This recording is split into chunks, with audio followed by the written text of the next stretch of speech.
শনিবার ছিল জামাই ষষ্ঠী। এবছর আষাঢ় মাসে জামাই ষষ্ঠী পালন করা হচ্ছে, তাই আচার অনুষ্ঠানে পরিবর্তন ঘটেছে। অনেকেই অন্যান্য বছরের মতো আচার অনুষ্ঠান করছেন না, তাই এবারের জামাই ষষ্ঠীর জন্য বাজারে বিশেষ প্রভাব দেখা যায়নি। যদিও বাড়িঘরের পাশাপাশি মন্দিরগুলিতেও বিশেষ পূজা অর্চনা হয়েছে। এদিন আগরতলা লক্ষ্মীনারায়ণ বাড়ি মন্দিরে সকাল থেকে ভিড় পরিলক্ষিত হয়। অনেক শাশুড়ি মায়েরা তাদের মেয়ে ও জামাতার মঙ্গল কামনায় পুজো দিয়েছেন।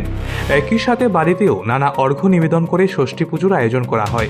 না, জামাই ষষ্ঠী আমাদের তো জামাই ষষ্ঠী বলতে যে একটা বাঙালিদের বড় একটা উৎসব। জামাই ষষ্ঠী যাদের জামাইরা আছে তারা শ্বশুরবাড়িতে বছরে একটা দিন সবাই আনন্দ উপভোগ করতে আসে নিমন্ত্রণ পেলে। এটাই আমাদের বাঙালির বড় উৎসব। আমরা প্রতি বছর জ্যৈষ্ঠের শুক্লা ষষ্ঠী তিথিতে, শুক্লপক্ষের ষষ্ঠী তিথিতে আপনার এই ষষ্ঠী পূজা হয়।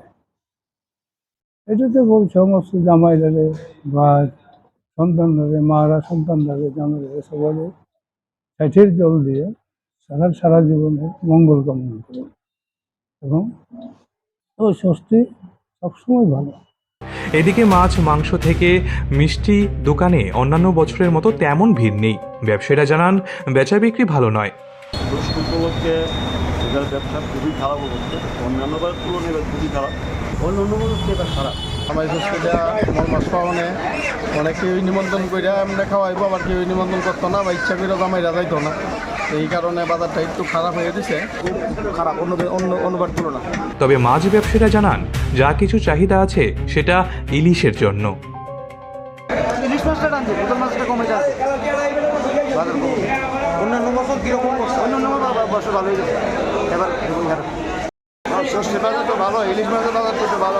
অন্য মাছ একটু কমে চলতেছে, কিন্তু চিংড়ি মাছটা চলতেছে, আর ইলিশ মাছটা আর হলো কাতল মাছ। বাজার আছে মোটামুটি ভালো, খারাপ না ভাই। মাছও আইছে ভালো, দামও ভালো, সবাই নিতে পারবো। আর অন্য বছর একটু বাজারটা ভালো থাকতো, এবার বাজারটা একটু খারাপ আর কি।